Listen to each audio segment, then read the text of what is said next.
Okay, good morning. Good morning. Do we have at least one person from each team, or are we missing a team entirely? What do you guys think? Like, look around you. You're missing, but you're a team basically. Okay, he's coming.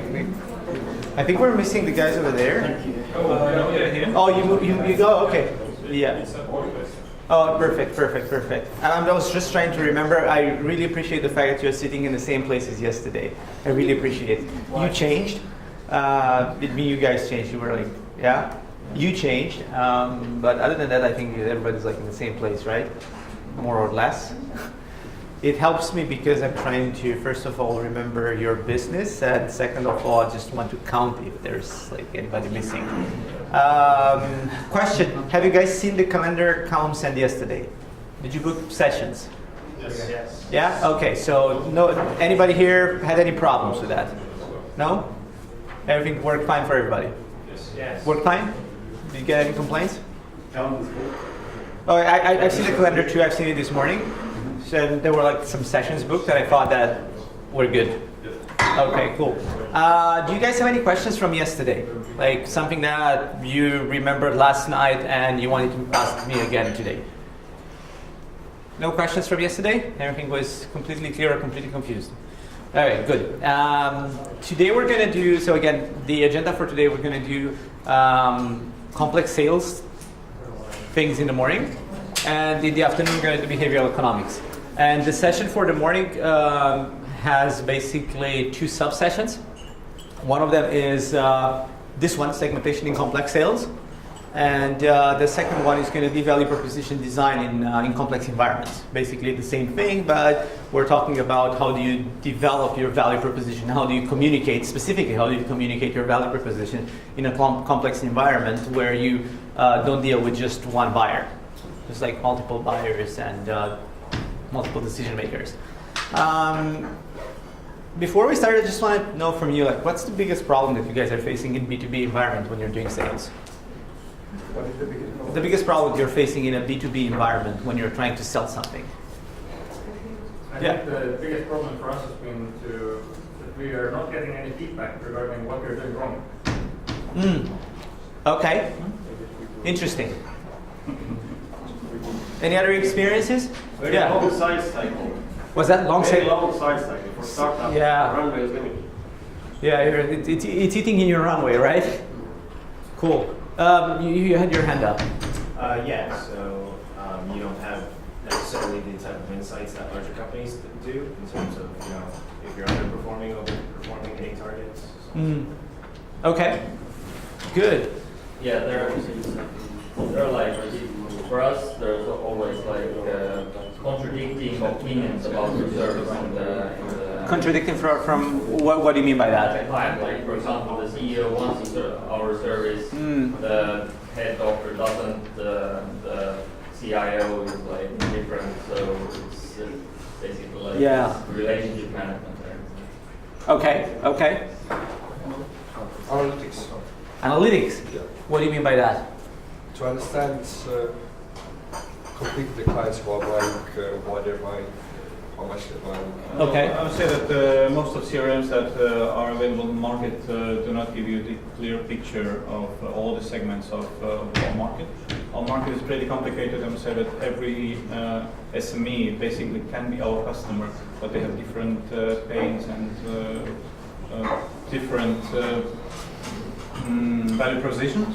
Okay. And for our sales team to measure that in a proper way and for the executive team to analyze it, it's a pain. Okay. Fair enough. I would say finding a pricing model. Pricing model. Okay. We're gonna talk a lot about pricing in the afternoon in the behavioral economics. It's gonna be just that's mainly about pricing and how do you value your good and how do people perceive it. Sorry? And definitely we're gonna do it in the mentoring session. Cool. Okay. This basically gives me an idea of what you guys are facing, just to try to calibrate what I have to present today based on what I just heard. Our learning goal for this session, again, this is the session that we're going to do until coffee break, so probably until around 11-ish. understand buyer types and characteristics and how sales get approved and how the sales process can be streamlined. Basically, this is what we're trying to achieve today. And you have to be able to clearly identify buyer types as a result of this session. Whenever you're facing somebody in your sales process, be able to identify who that person is. Is it like an economic buyer, is it technical buyer, whatever. I'm going to give you all the necessary information. Have you guys seen this before? Probably yes. Yeah? Okay. Crossing the chasm. Where do you guys think you are at the moment? Who thinks they are here? Talking with just innovators. Just raise your hand. Just innovators? Okay, cool. How many of you think you are in the early adopter phase? Yeah? Cool. Okay. How many of you think are in an early majority? Oh, nice. Early majority? Okay. So it's just one team, basically, an early majority and one team in the innovator side, and mostly everybody here, right? The biggest problem what you're going to have is exactly moving from here to here. How did you guys move from this side to this side? What was your strategy? Something that you can share with... I think for us, probably it was PR, and help to legitimize the business. Okay. Customer side. Okay. There were many different details, but I think PR is one of the greatest in general how we use it. Okay. Again, this session doesn't necessarily focus on how do you move from here to here. We can do like an entire day on that, on strategies and tactics and whatnot. But just for me, this was good to understand where you guys are sitting in terms of this chart. And it's obvious that we're mainly here. So for the people that are here, for the people that are here, for the people here, good luck moving here. And for the people that are already here, congrats. And for the rest of you, just good luck crossing this. Hopefully what I'm going to tell you today is going to help. Okay, customer versus user. Again, you guys have been doing what you've been doing for so long. I don't have to tell you that there's customers and there's users. They are not necessarily the same person. Especially in a B2B environment, the customer is different from the user. The customer is, think of your business as B2B2C. The second B is basically your customer. The C is basically the user, right? So you have to understand that there's a big difference between customer and user. One is paying, one is using. They're not necessarily the same person. And of course, by not being the same person, that means that they have different needs and they have different expectations of your product. And this is a San Francisco joke. I'm not sure if you can read it or if you are going to find it funny. It's 1 million people walk into a Silicon Valley bar. They don't buy anything, but the bar owner claims an amazing success. Are you guys doing that? Do you have like 1 million users and nobody's paying? Right? But are you reading TechCrunch and Mashable and all of those magazines? Right? And there's so many stories of like, yeah, they have 8 billion users, but nobody's paying. Right? So it's basically around that. Type of customers, type of people that you're going to meet in B2B sales is basically 5 or 4.5, as I like to say. Have you guys seen this before? Have you seen these people before? Yeah? So we have economic buyer, we have a user, we have an evangelist, we have a technical buyer, and we have a gatekeeper. I'm saying that there's 4.5 because the gatekeeper is not necessarily part of, it's part of the environment, but it's not necessarily 100% part of your sales process. Of course, the gatekeeper might prevent you from selling anything, right? Like they don't have a lot of bargaining power, but then again, they are the ones that can shut you down day one, second one. Can you give an example? Of a gatekeeper? I mean, in a typical organization, what would be the position names? Guess what we're going to talk about now. Oh, okay. We're gonna take this type. Yeah, we're gonna take each type and discuss briefly about their characteristics and what you expect, job titles, and all of that stuff. So let's just start with the economic buyer. By the way, all the drawings are mine, so I'm really proud of them. If you find them childish, please, don't say anything. You'll hurt my feelings. And you should see the drawings. They are so much better than mine. So economic buyer has or can provide budget, or they have access to budget, they have funds at their disposal. They usually have the final decision when it comes to buying, using, or committing to a sale or a purchase, depending on how you want to view it. And they have high negotiation power. These are not necessarily, so again, in this presentation, I'm just going to identify them one by one. But in your environment, in real life, their roles might actually be covered by one person. One person also economic buyer and technical buyer at the same time. Depends on the organization. But for the sake of this presentation, we're just going to say that they are individual. And they have individual roles. In terms of who these people are, they can be people in the finance department. They can be people in compliance. If the budget comes from compliance, it's in general the people that sign the check. How many of you here worked in a corporate environment before doing this? Yeah? Did you guys have budget under your disposal, or was it your boss that had budget? Depends, right? If you had budget, you are basically the economic buyer. And if you're responsible for that, for the profit and loss of your department, of your team, you were at one point economic buyer. If you want to buy a solution, if you want to contract somebody or whatnot. So you're part of being an economic buyer. Again, since they have the money, they have high negotiation power, high bargaining power. User. Again, user is different from the buyer. And user are actually the guys using it. May or may not need the product. How many times have you, working in a corporate environment, how many times have you given a product that you actually had no need for? Never happened to you guys? Happened, right? Like, go ahead. To me it has happened, but there's not a need, but it fulfills some other purposes. For instance, in DHL we had a drone which delivers parcels. Yeah. It's not the most efficient thing, but it's hugely an advertisement hook for all of our customers. Everyone will come to see it. Okay. Yeah, I mean, when I worked in corporate environment, they were just giving us a lot of software tools that there was no need for. It's like, yeah, I use this software. Like, I don't need it. I like the previous one better. I'm like, yeah, we don't care. We just purchased 10 million euros worth of this software tool, right? So the user might need or might not need the product or the service that you're selling. You have to understand this. Hates being inconvenienced by your tool.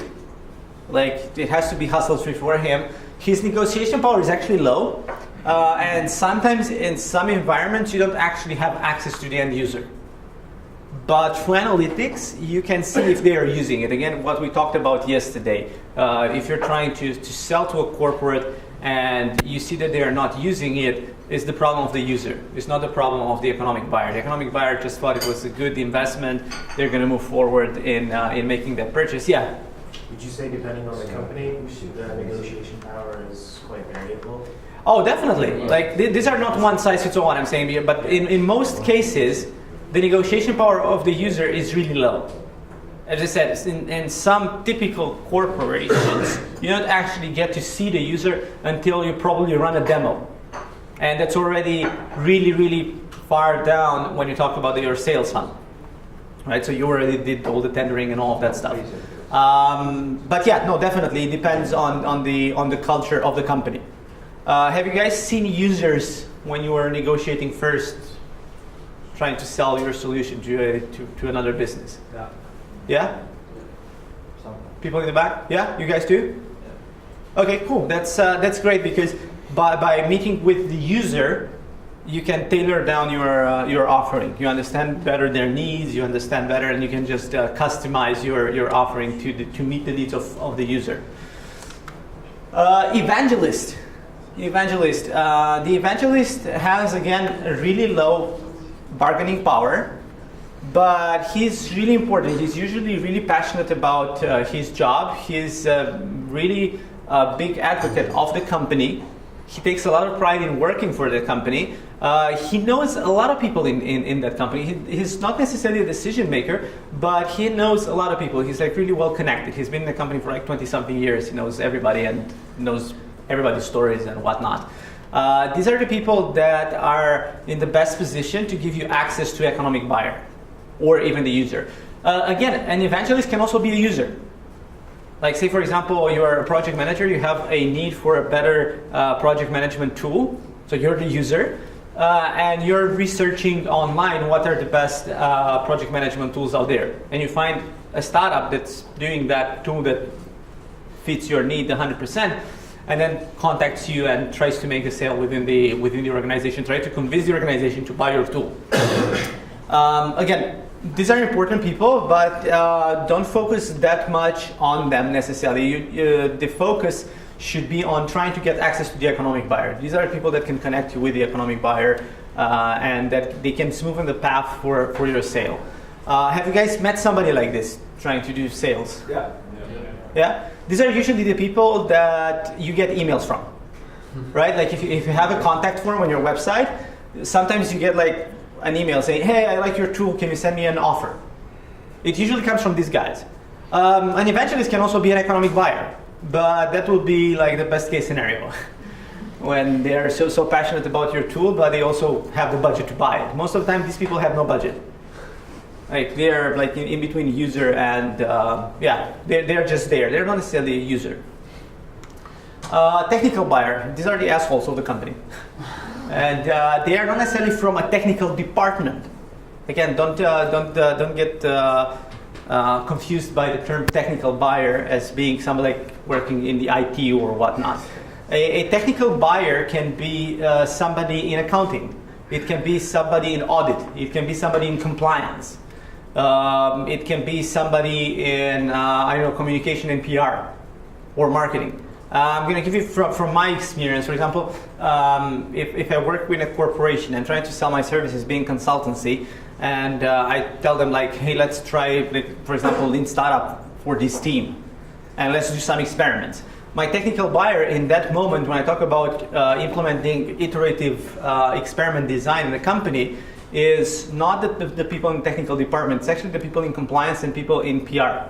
Why? Because like, whoa, what do you mean you want to go out and talk with customers? How is our brand going to be affected by you talking to customers? You have to have a contract to have access to customers and whatnot. So they're the economic buyer, the technical buyer.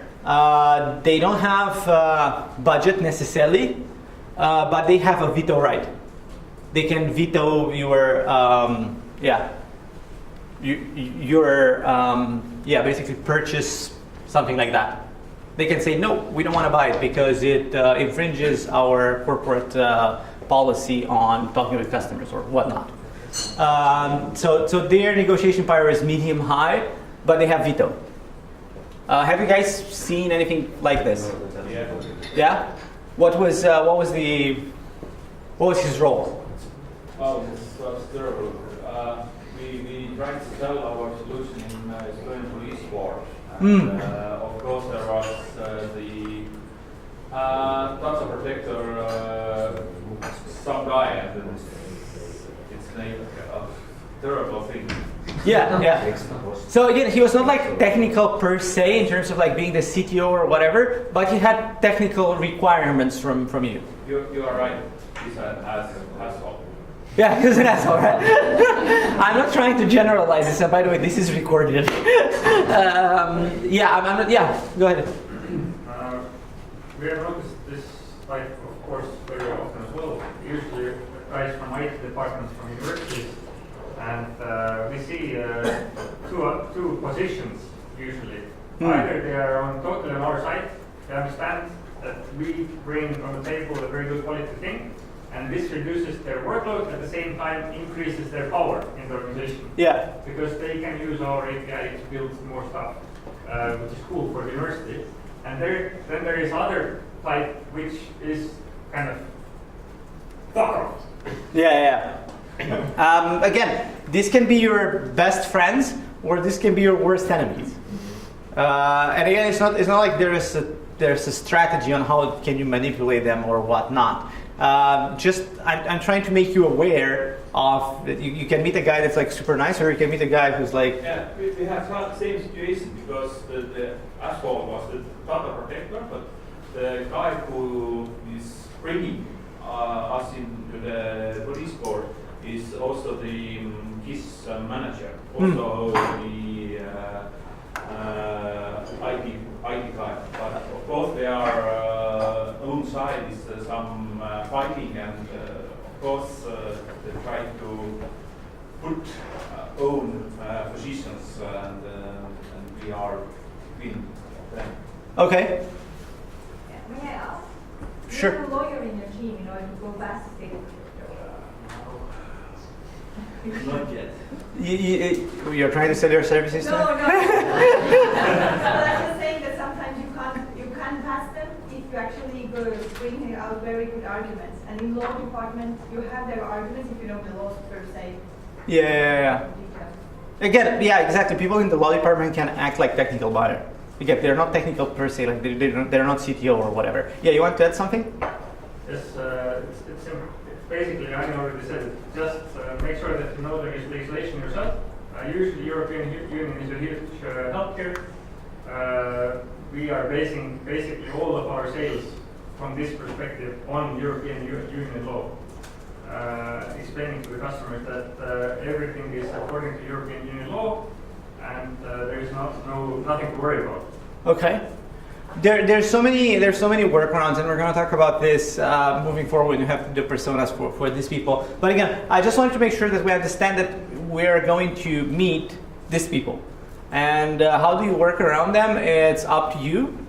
How well you are able to understand their context and how well you are able to read them as a person. But again, it's important to understand that they exist and they have a veto right. Gatekeeper.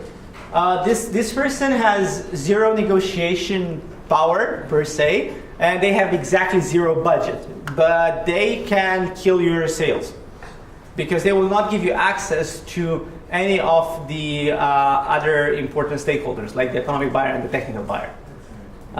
These guys are usually like secretaries. And this is basically the role that they fill in the organization. How many times have you called gatekeepers? Right? Especially in cold calling, you mostly end up with the gatekeeper.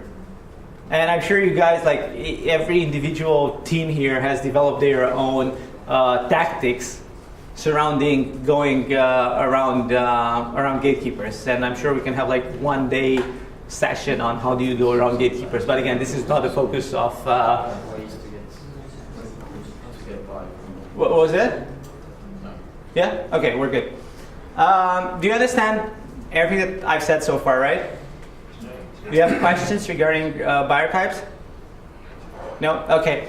Let's just move a bit, further from the buyer type, and let's talk about the problems that they're facing. And again, yesterday we talked about levels of pain. This is pretty much similar to that. Whenever you're talking with any of the buyer types, you have to identify how are they seeing the problem. Are they seeing a problem in the organization, or are they totally oblivious to anything that's happening there? Do they have a problem? Like, you have to understand that. Does that particular individual have a problem? Do they understand the problem? What are they currently doing? What are their symptoms? What alternatives do they have, or what alternatives to the problem are they currently using? These are questions that you have to ask yourself and ask them starting day one of the sales process. Like, try to identify if they're aware of the problem, try to identify what's the problem, and if there's any workaround. Are they actively looking for a solution, and why yes and why no? Again, this basically covers all buyer types. So the evangelist probably is aware of the problem. The evangelists are usually most aware of the problem.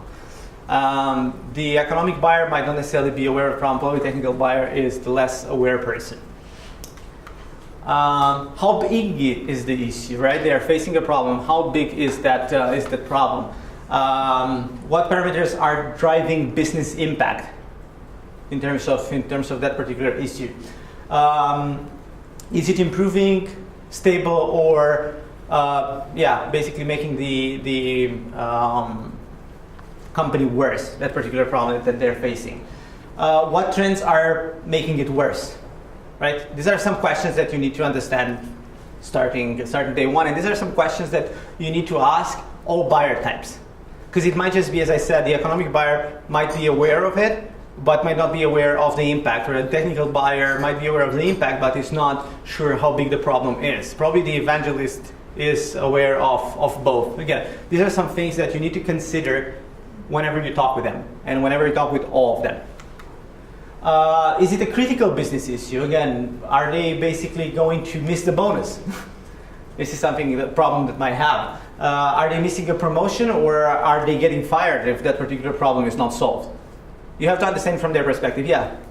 In our case, usually the person has a choice. If they go with us, they innovate, they might lose their job. Because if they fuck up, then they might lose their job. If they don't go with us, then everything is stable and they will be happy on their job. Right? So these are just some things you need to be aware of when you're talking with them and when you're making when you're basically engaging in the negotiation process. Is it just a problem of many, or this is the most important problem? And I'm going to give you an example now. How many of you know the company E.ON? E.ON? The chocolate. The energy company? The energy company, yeah. Right? I had a friend that was trying to sell them a corporate accelerator program. Like, yeah, guys, like innovate and whatnot.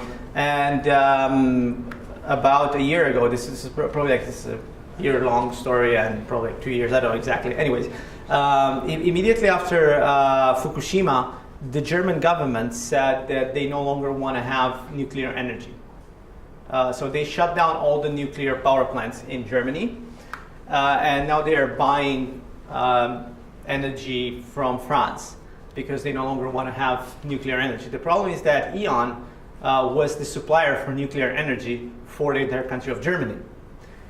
Even though they had a contract with the German government said, we're no longer going to honor our contract. And this was basically what was happening last year, and it's still happening in E.ON. Can you imagine my friend trying to sell them a corporate accelerator? Right, like, hey, you know what, like, yeah, you guys have an issue, but I want to sell you this other thing, right? So probably that was not the most urgent thing that was on their agenda. So making a sale in that particular environment would have been really, really difficult. You guys probably read the news about a year ago with Volkswagen, right, with the emission scandal. Imagine selling whatever accounting tool in the same period to the same department. Like they're probably like, yeah, we have bigger issues than the accounting tool. Yeah, go ahead. Yeah, I have a question about this in terms of your two examples. What if the thing you're selling is like a long-term solution to their problem, but at the moment they're also trying to put out the fire? So if it's like they're not gonna see, like, basically you have to help them see the value that you're adding. Like that's my suggestion. Yeah. Again, in the case of my friend tried to sell them a corporate accelerator, it would have made a lot of sense for you to invest in that, because that would move them away from being an energy supplier, moving them into something completely different would have been totally relevant. But they were so focused on solving the problem. Why? Because they were afraid of missing their bonuses. Yeah. They were afraid of getting fired, and they were afraid of missing promotions. Yeah. Right? So like for us, we sell like a cash flow solution for small businesses. And usually the best time to use it is when your sales are good and like you're doing really well during that quarter or that month or whatever. Yeah. But that's the time when they're like producing more goods or selling to other customers at sales meetings and things like that. They don't want to talk to you until their sales are bad or their business is in trouble or they're going out of business. And that's the time when you literally like it doesn't help as much. So it doesn't have that impact. Yeah. Yeah. So it's like kind of a catch-22, in terms of our Sure. sales. Yeah, I mean, again, every business here in the room has their own peculiarities in terms of this specifically. But no, it is definitely a great example. You need to be aware of that. You need to be aware of what makes them tick. Are they aware of the problem? What's their actual job to be done? Are they aware exactly? Does the problem affect them directly or indirectly? Do they understand the impact? Have they been assigned the problem, or is it, or are they actually problem owners? It might just be that the CEO just woke up one day and said, "You're in charge of that problem, the problem that you have no passion for." You have to understand that. And now we're going to do some classwork. Finally, I'm done. Do you guys have questions so far? No. Okay. Good. We have persona sheets. I think each team should take 4. So take 4 and pass it over. Okay, everybody has a writing tool. Yeah? Okay, we're gonna do this in 4 iterations. Do the following. Draw a circle somewhere. Can you draw a circle? Draw a circle, come on. Everybody draw a circle. Somewhere. Ideally on the sheet of paper. Everybody's done drawing the circle. Yeah. Okay, now let's put a body to the circle, because this was actually the head. Let's put a body. A body, you can either put it like this. This is a body, or you can draw it again. I'm doing this. You can do this. It's up to you guys.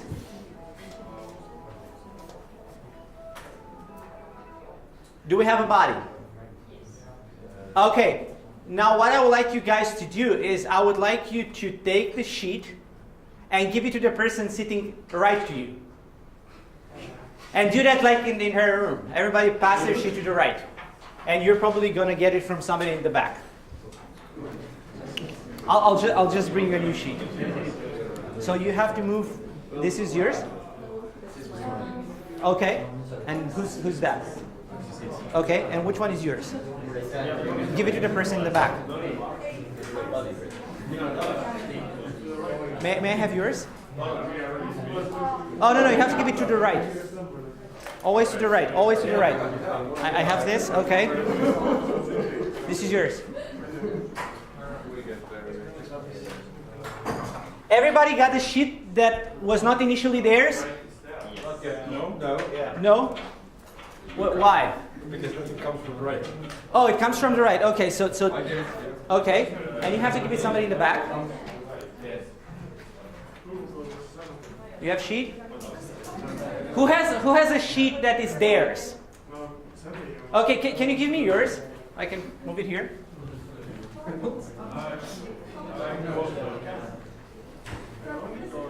Oh, nice. Okay, you have no sheet? How is this possible? Get a sheet. Anybody else? We need one more. Come on. I can make a drawing. I made it super simple. Everybody pass to the right, and now somebody has no sheet. How many of you have a sheet that is not yours? Okay, how many of you have a sheet that is yours? I guess you have to draw your own. You just got one. You just got one from them. Oh, you got, okay. Then you guys have to draw your own, I'm sorry. Try not messing it up. One more? One more, okay, coming up. Okay, now what I would like you to do, take the sheet that is in front of you, right? It's a new person here, right? I would like you to add some facial features. You can do glasses. You can do hairstyle. You can do eyes. You can have them sad. You can have them talking. Just add a facial expression to the person that's there.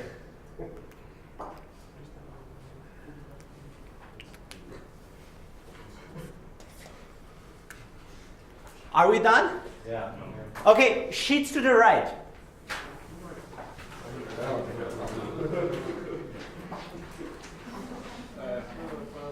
No, you have no sheet. Don't I'll worry. give it away.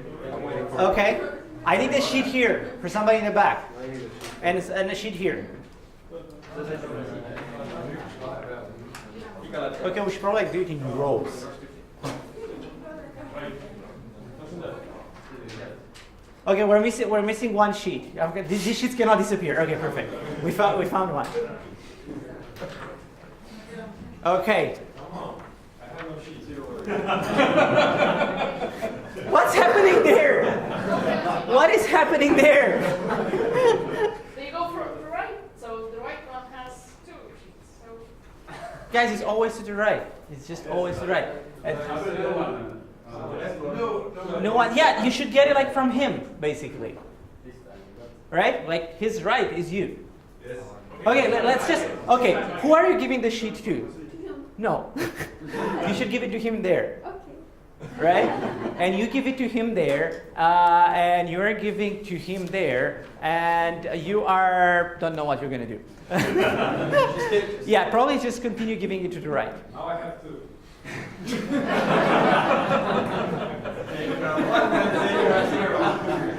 Just to give you an idea, like I usually do this exercise with 100 people, and it always works. I don't know what's wrong today.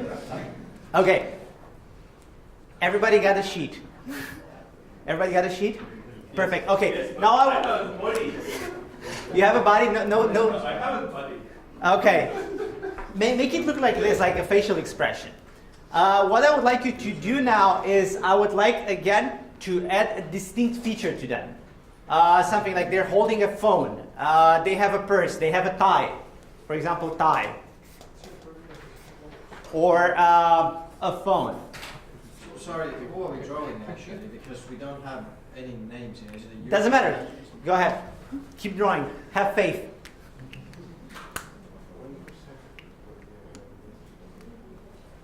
Make it super funny. They can have a lightsaber.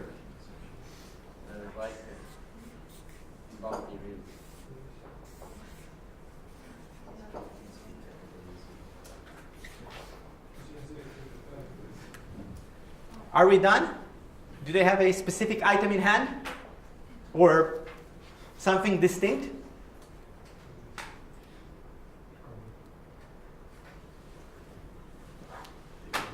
Okay, sheets to the right.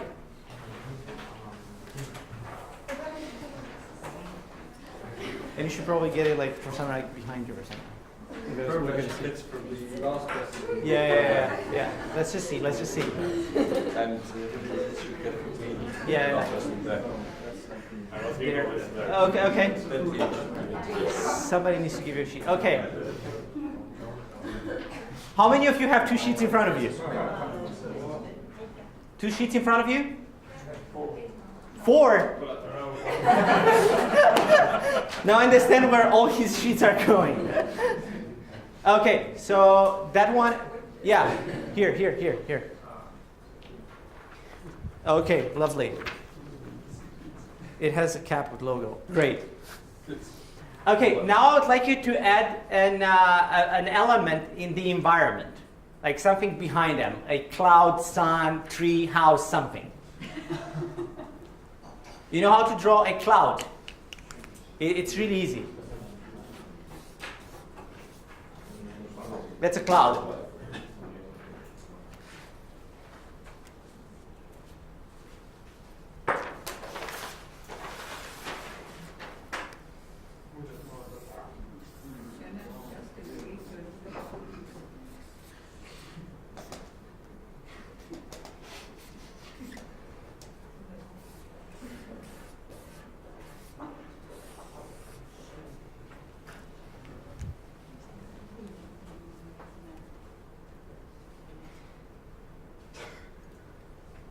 Are we done? Mm-hmm. Okay. On the same sheet, I would like you to add a name. Just name that person.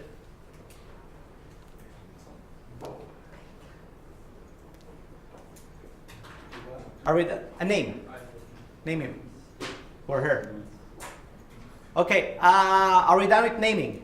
On the same sheet, give that person a job title.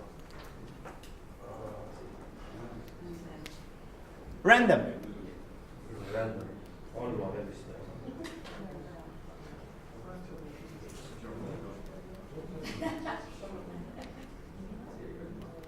Are we done? Yeah. Okay, now sheets to the right.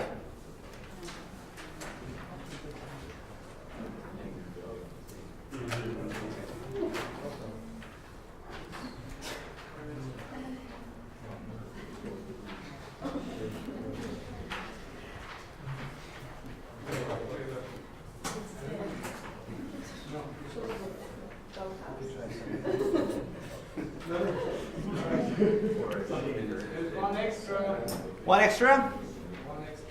Perfect. I need one. One coming. Here we go. Okay, now I would like you to have this person say something. You know, draw a talk bubble and just say something. And we're almost done with this exercise. Make them say something.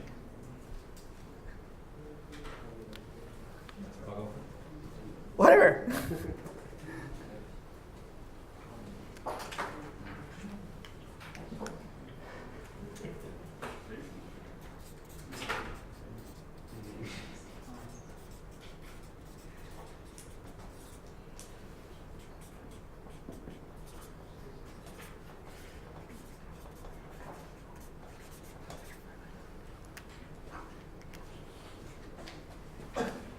Are we done?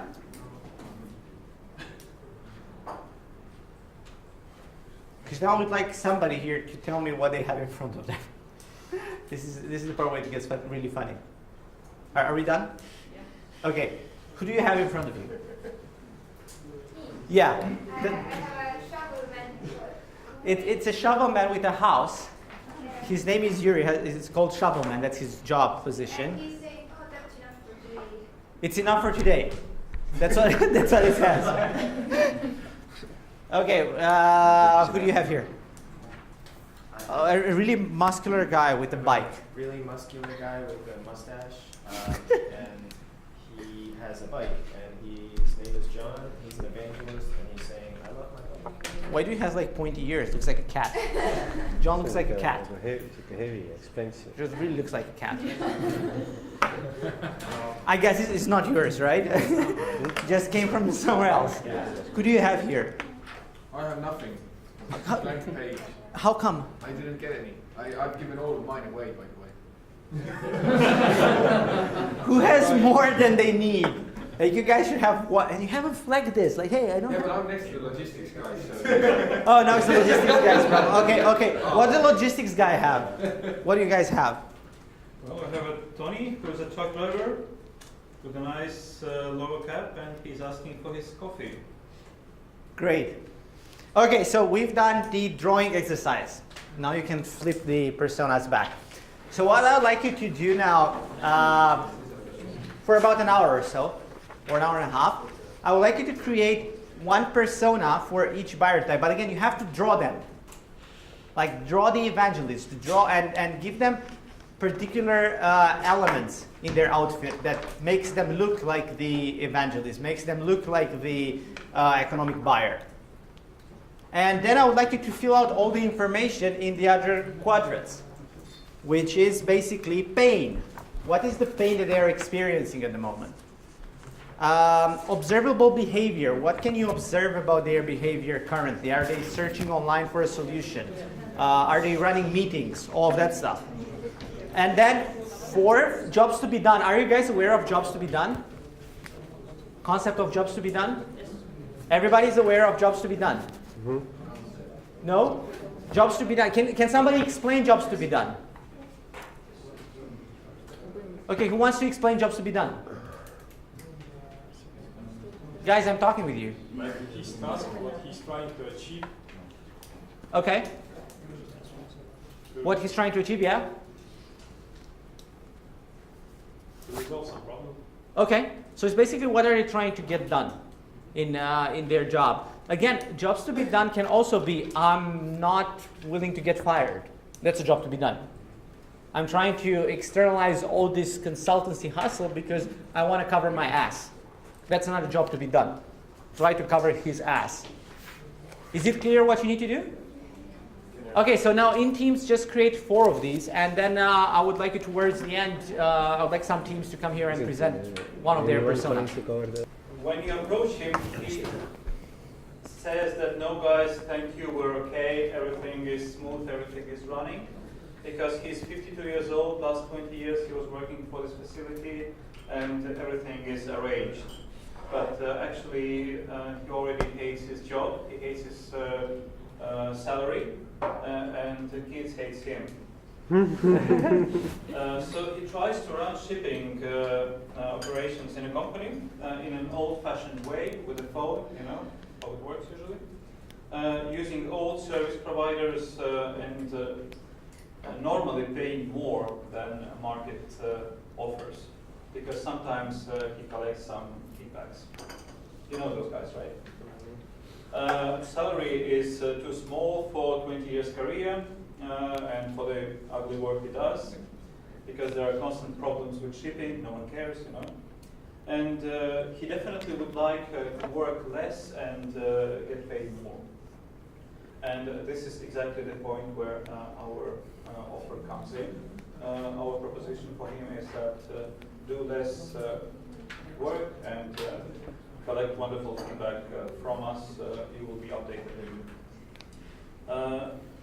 And how his job looks like, it's normally when the goods are ready for shipping, so he's constantly searching, communicating with both of his old buddies, shipping companies. And he's against innovation. His fear is that it might lose his job if we do it for him. The only way for us to get a deal with this company is eventually communicate with the executives, with the decision makers. So he's both, he's a technical buyer and he might become a gatekeeper in our case. Cool. Thank you. Who has a user that they want to share? What user? User. We have Who's got a user? Yeah? Okay, so for the people that have a user, who wants to share their user? You want to share?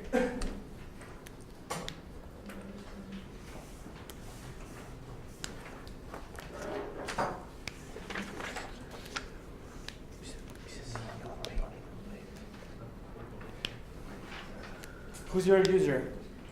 So this user, it's a male in his late 20s. What is his name? His name is Alex. Okay. He lives in a small industrial town. He likes to play video games, party with his friends. He loves snowboarding, and he works as an engineer at a mining factory and has a daughter. So his pain is that he has a pressure of a workload from the bosses. He has a work routine, which is boring for him.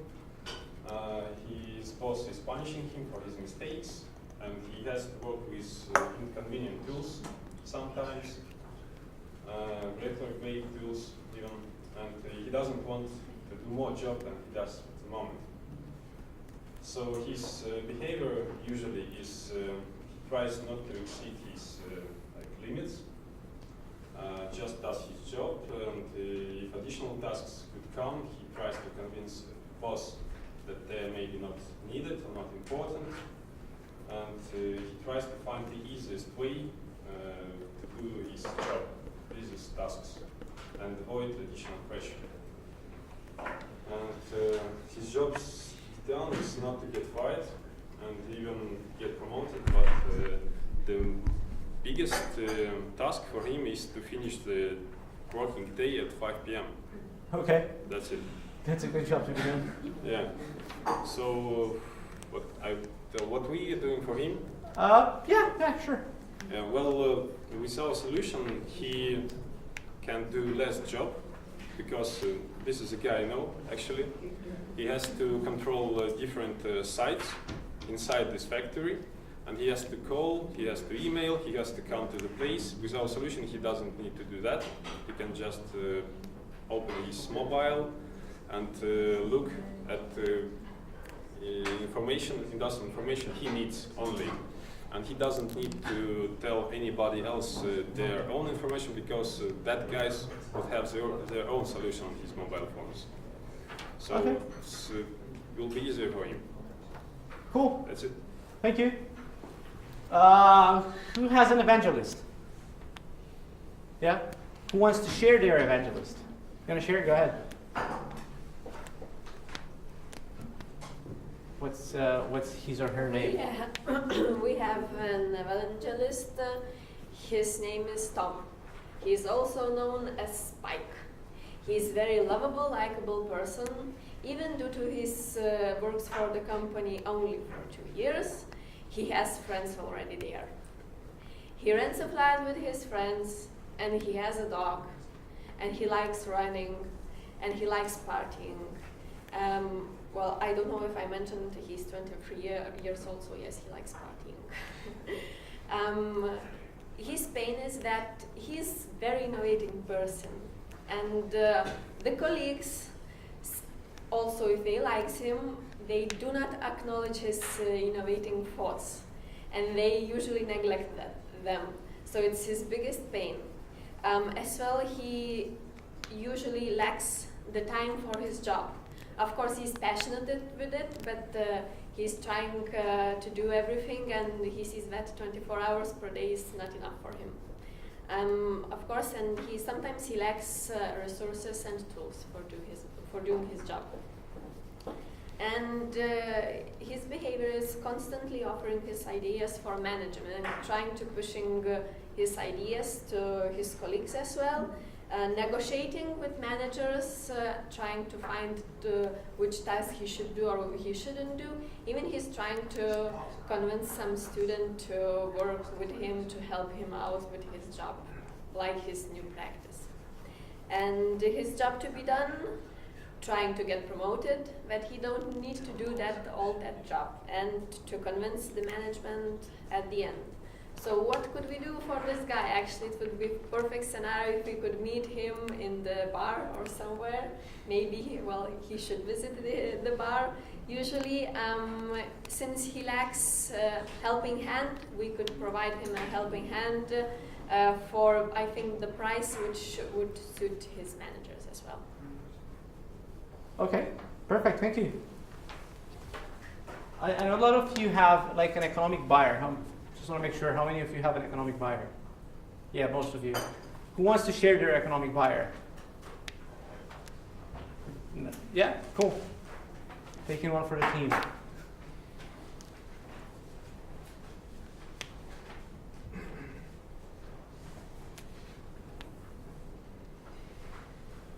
So who's the economic buyer? The economic buyer is the CEO of a small business. What's his name and how old is he? His name is Tom, and he's 59 years old, and he runs a B2B small business in the UK. So pain. His pain is that he wants to find ways to grow his business. He's not very familiar with finance, and he just goes to his bank or to Google or his buddies that also own businesses when he is looking to solve his problems. And he hates waiting for his big customers to pay, but they are his biggest customers, so he is kind of a slave to them. So his observable behavior is that once he's trying to deal with the pain, I kind of already covered this, he talks to his business mentor, he Googles things, reads blogs, things like that. He tries to diversify his customers, so if he sells mostly to Remy or Tesco or something, he tries to maybe sell to some small shops or something, or to other countries. Otherwise, he just gets a bank loan or whatever his banker tries to sell him. Jobs to be done is just get more funding or injection of cash or working capital or cash flow, something like that. Improving his cash flow and ultimately trying to grow his business. Fair enough. Yeah. What are you doing for him? So for him, we're just trying to convince him that there's other options out there. There's better solutions to the traditional world, and they're going to save him money, because at the end of the day, he's the budget holder, he's the economic buyer. So hopefully, try to appeal firstly not to his logical sense and more to his end goal and his irrational sense, and then focus on price later on in terms of what he's trying to do by saving money, time, effort, and so on and so forth. Okay, fair enough, thank you.